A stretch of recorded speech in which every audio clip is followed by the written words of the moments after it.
Hi friends, welcome back to my channel Pranchi kitchen and vlogs. ఈరోజు మన వీడియోలో Christmas సందర్భంగా మనం స్వీట్ రెసిపీని చూపించబోతున్నాను. సేమియా పాయసం, అలాగే నోరూరుంచే గులాబ్ జామున్ అండి.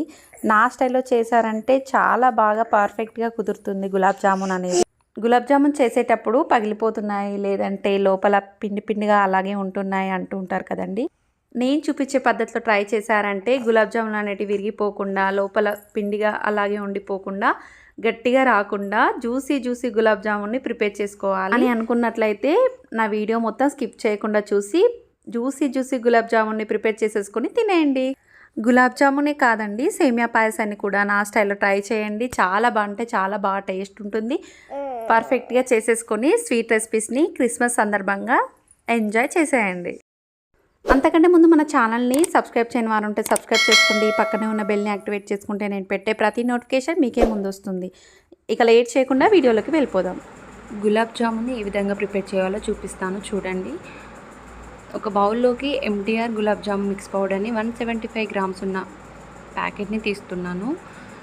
ఇలా తీసుకున్న మిక్స్ పౌడర్ని ఒక బౌల్లోకి వేసుకొని కొద్దిగా కాల్చి చల్లార్చిన పాలని వేసుకుంటూ మరీ మెత్తగా కాకుండా ఈ విధంగా గట్టిగా ఉండేటట్టు కలుపుకోవాలి. ఉండలేం లేకుండా కలుపుకొని మూత పెట్టుకొని ఒక 10 మినిట్స్ వరకు నానబెట్టుకోవాలి. ఇది నానేలోపు మిగతా ప్రాసెస్ చూద్దాం.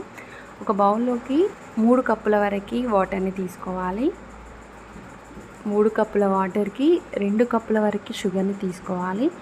మీకు కనుక షుగర్ ఎక్కువగా స్వీట్ తినాలని అనిపిస్తే మీరు మరి కాస్త షుగర్ని యాడ్ చేసుకోవాలి. ఇలా మరిగించుకోవాలి. ఇందులో యాలకులని ఈ విధంగా దంచుకొని వేసుకోవాలి. అలాగే కొబ్బరి పొడిని 1/2 టేబుల్ స్పూన్ వరకు వేసుకొని మరిగించుకోవాలి. జస్ట్ ఒక 10 మినిట్స్ వరకు ఉడికించుకొని స్టవ్ ఆఫ్ చేసేసుకొని చల్లార్చుకోవాలి. ఇది చల్లారేలోపు మిగతా ప్రాసెస్. ఇది మరిగేలోపు మనం ముందుగా నానబెట్టుకున్న పిండి ఉంది కదండి, గులాబ్ జామ్ పిండి ఉంది కదండి, దాన్ని ఈ విధంగా మరొక్కసారి ఈ విధంగా కలుపుకోవాలి. ఇలా నానబెట్టుకోవడం వల్ల పిండి అనేది సాఫ్ట్గా తయారవుతుంది. ఇలా కలుపుకున్న పిండిని మనం ఇప్పుడు రౌండ్గా చేసుకోవాలి. గులాబ్ జామున్స్ని ప్రిపేర్ చేసుకోవాలి. కొద్దిగా పిండిని తీసుకుంటూ ఈ విధంగా నేను వీడియోలో ఏ విధంగా చూపిస్తున్నానో అదే విధంగా మీరు ప్రిపేర్ చేసుకోండి. స్క్రాచెస్ ఏం రాకుండా, ఉండలేమి లేకుండా ఈ విధంగా సాఫ్ట్గా చేసుకోవాలి. ఈ విధంగా చేసుకున్నట్లయితే మీకు పగిలినట్టు అలా రాకుండా ఈ విధంగా ప్రిపేర్ చేసుకొని ఒక ప్లేట్లోకి పెట్టేసుకోవాలి. చూసారు కదండి, ఈ విధంగా ప్రిపేర్ చేసుకోవాలి. మీకు గనక స్క్రాచెస్ వచ్చినాయి అని అనిపిస్తే లైట్గా పాలనైనా వాటర్నైనా యాడ్ చేస్తూ సాఫ్ట్గా ప్రిపేర్ చేసుకోవాలి.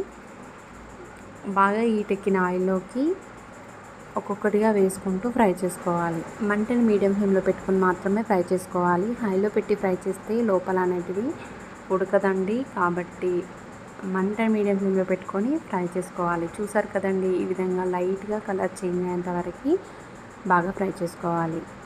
సేమ్ ఇదే ప్రాసెస్లో మిగతాది కూడా ఈ విధంగానే ఫ్రై చేసుకొని ఒక ప్లేట్లోకి తీసుకోవాలి. ఈ విధంగా చల్లార పెట్టుకున్న చక్కెర పాకంలోకి ఈ గులాబ్ జామున్స్ని వేసేసుకోవాలి. వీటన్నిటిని వేసిన తర్వాత మనం మూత పెట్టుకొని జస్ట్ ఒక 25 మినిట్స్ వరకు పక్కన ఉంచుకుందాం. 25 మినిట్స్ తర్వాత ఒక బౌల్లోకి వేసేసుకోవాలి. చూసారు కదండి, ఈ విధంగా గులాబ్ జామున్స్ అనేటివి ప్రిపేర్ చేశాను. మీరు కనుక ఇదే విధంగా ప్రిపేర్ చేసుకోండి, చాలా సాఫ్ట్గా వస్తాయి. సేమియా పాయసాన్ని చూపించబోతున్నాను. క్రిస్టమస్ స్పెషల్ స్వీట్ రెసిపీ అండి. సేమియా పాయసాన్ని వేడివేడిగా సర్వ్ చేసుకొని తిన్నారంటే చాలా బాగా ఉంటుంది. ఫెస్టివల్కి కాదండి, ప్రసాదానికైనా లేదంటే ఎప్పుడు కావాలంటే అప్పుడు జస్ట్ ఒక 5 మినిట్స్లోనే చేసేసుకోవచ్చు. అంత బాగుంటుంది సేమియా పాయసం అనేది.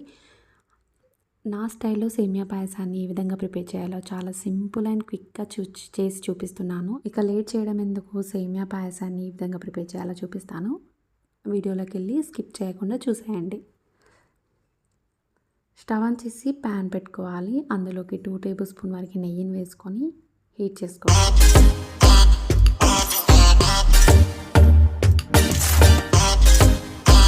నెయ్యి అనేది బాగా హీట్ ఎక్కిన తర్వాత డ్రై ఫ్రూట్స్ని వేసుకోవాలి. నేను ఇక్కడ కాజు అలాగే బాదం కిస్మిస్ని వేస్తున్నాను. ఈ విధంగా కట్ చేసుకొని వేసుకోవాలి. కాజు బాదం కిస్మిస్ని 3 వరకు తీసుకొని కట్ చేసుకొని వేసుకోవాలి. మీకు నచ్చిన డ్రై ఫ్రూట్స్ని వేసుకొని ఫ్రై చేసుకోవచ్చు. ఈ విధంగా లైట్ బ్రౌన్ కలర్ వచ్చే విధంగా మంటను మీడియం ఫ్లేమ్లో పెట్టుకొని బాగా ఫ్రై చేసుకోవాలి. ఈ విధంగా ఫ్రై చేసుకున్న తర్వాత వీటిని ఒక ప్లేట్లోకి తీసేసుకోవాలి.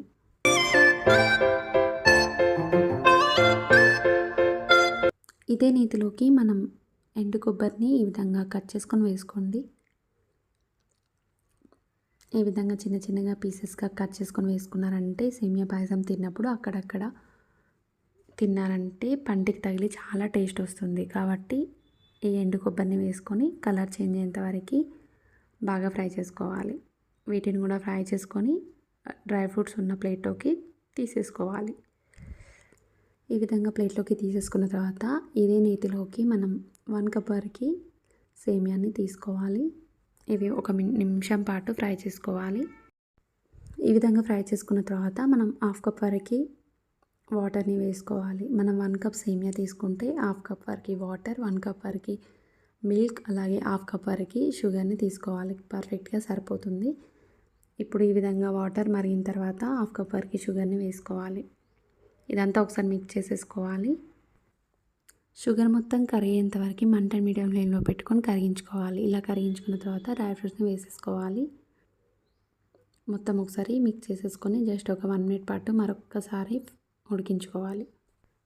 1 మినిట్ తర్వాత కాచి చల్లార్చిన పాలు ఉంటాయి కదండి, చిక్కని పాలని 1 కప్ వరకు తీసుకోవాలి. మీకు పల్చగా కావాలంటే 1/2 కప్ వరకు ఎక్కువగా పాలని యాడ్ చేసుకోవాలి. ఈ విధంగా మంటను మీడియం ఫ్లేమ్లో పెట్టుకొని జస్ట్ ఒక 3 మినిట్స్ వరకు ఉడికించుకున్నారంటే సేమియా పాయసం అనేది రెడీ అవుతుంది.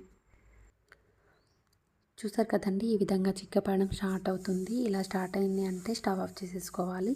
స్టవ్ ఆఫ్ చేసేసుకొని పక్కన పెట్టేసుకొని జస్ట్ ఒక 1 మినిట్ తర్వాత మీరు సర్వ్ చేసుకొని తింటే చాలా బాగుంటుంది. 1 మినిట్ తర్వాత చూద్దాం. మరి కాస్త దగ్గరగా చిక్కగా తయారవుతుంది.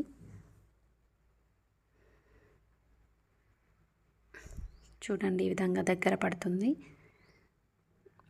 ఇప్పుడు సర్వింగ్ బౌల్లోకి సర్వ్ చేసుకోవాలి. చూసారు కదండి, సేమియా పాయసం అనేది రెడీ అయినట్టే. చూస్తుంటేనే నోరు ఊరిపోతుంది కదా. ఇక లేట్ చేయకుండా సేమియా పాయసాన్ని ప్రిపేర్ చేసుకొని మీకు ఎలా కుదిరిందో కమెంట్లో తెలియజేయండి. చూసారు కదండి, చాలా సింపుల్గా జ్యూసీగా ఉండే గులాబ్ జామున్ అండ్ సేమియా పాయసాన్ని ఏ విధంగా ప్రిపేర్ చేశానో చూసారు కదా. ఇక లేట్ చేయకుండా మీరు కూడా నా స్టైల్లో ట్రై చేసి మీకు ఎలా కుదిరిందో ఫీడ్బ్యాక్ని కామెంట్ బాక్స్లో తెలియజేయండి. మరిన్ని స్వీట్ రెసిపీస్ కోసం మా ఛానల్ డిస్క్రిప్షన్లో లింక్ పెడతాను, ప్రెస్ చేసి చూసేయండి. మా ఛానల్ నచ్చితే ప్లీజ్ లైక్ చేయండి, షేర్ చేయండి, సబ్స్క్రైబ్ చేయని వారు ఉంటే సబ్స్క్రైబ్ చేసుకోండి. పక్కనే ఉన్న బెల్ని క్లిక్ చేస్తే నేను పెట్టే ప్రతి నోటిఫికేషన్ మీకే ముందు వస్తుంది. Thank you for watching. Bye friends.